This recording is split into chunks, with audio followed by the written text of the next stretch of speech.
ಇಂದು ಸಿದ್ಧಗಂಗಾ ಮಠ 126 ಶಿಕ್ಷಣ ಸಂಸ್ಥೆಗಳನ್ನು ನಡೆಸುತ್ತಿದೆ. ಲಕ್ಷ ಲಕ್ಷ ವಿದ್ಯಾರ್ಥಿಗಳು ಮಠದ ಮಡಿಲಲ್ಲಿ ಬದುಕು ಕಟ್ಟಿಕೊಂಡಿದ್ದಾರೆ. 10,000ಕ್ಕೂ ಅಧಿಕ ಮಕ್ಕಳು ಮಠದಲ್ಲಿ ಅನ್ನ, ಆಶ್ರಯ, ಅರಿವು ಪಡೆಯುತ್ತಿದ್ದಾರೆ. ಈಗ ಇಷ್ಟೊಂದು ಭವ್ಯವಾಗಿ ಬೃಹದಾಕಾರವಾಗಿ ಬೆಳೆದು ನಿಂತಿರೋ ಸಿದ್ಧಗಂಗಾ ಮಠ ಇನ್ನೊಂದು ದಿನ ಶೂನ್ಯವಾಗಿತ್ತು. ನಡೆದಾಡೋ ದೇವರು ಈ ಕ್ಷೇತ್ರಕ್ಕೆ ಕಾಲಿಡೋ ಕಾಲದಲ್ಲಿ ಮಠದಲ್ಲಿ ಕೇವಲ 70 ವಿದ್ಯಾರ್ಥಿಗಳಿದ್ರು.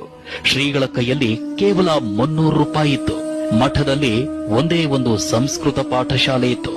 ಬರುವ ಭಕ್ತರಿಗೆ ಪುಣ್ಯ ಪ್ರಸಾದ ನೀಡಲು ಸಹ ಮಠದಲ್ಲಿ ದವಸ ಧಾನ್ಯವಿರಲಿಲ್ಲ.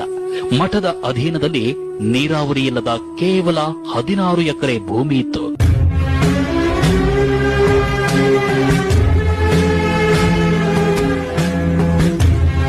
ಇಂಥ ಕಡು ಕಷ್ಟದಲ್ಲಿ ಮಠದ ಜವಾಬ್ದಾರಿ ಹೊತ್ತ ಶಿವಕುಮಾರ ಸ್ವಾಮೀಜಿ ಮಠವನ್ನ ಶೂನ್ಯದಿಂದ ಕಟ್ಟಿ ಬೆಳೆಸಿದ್ದು, ಸಾಗರದಷ್ಟು ವಿಶಾಲಗೊಳಿಸಿದ್ದು, ಭುವಿಯಿಂದ ಬಾನೆತ್ತರಕ್ಕೆ ಬೆಳೆಸಿದ್ದೇ ದೊಡ್ಡ ಪವಾಡ.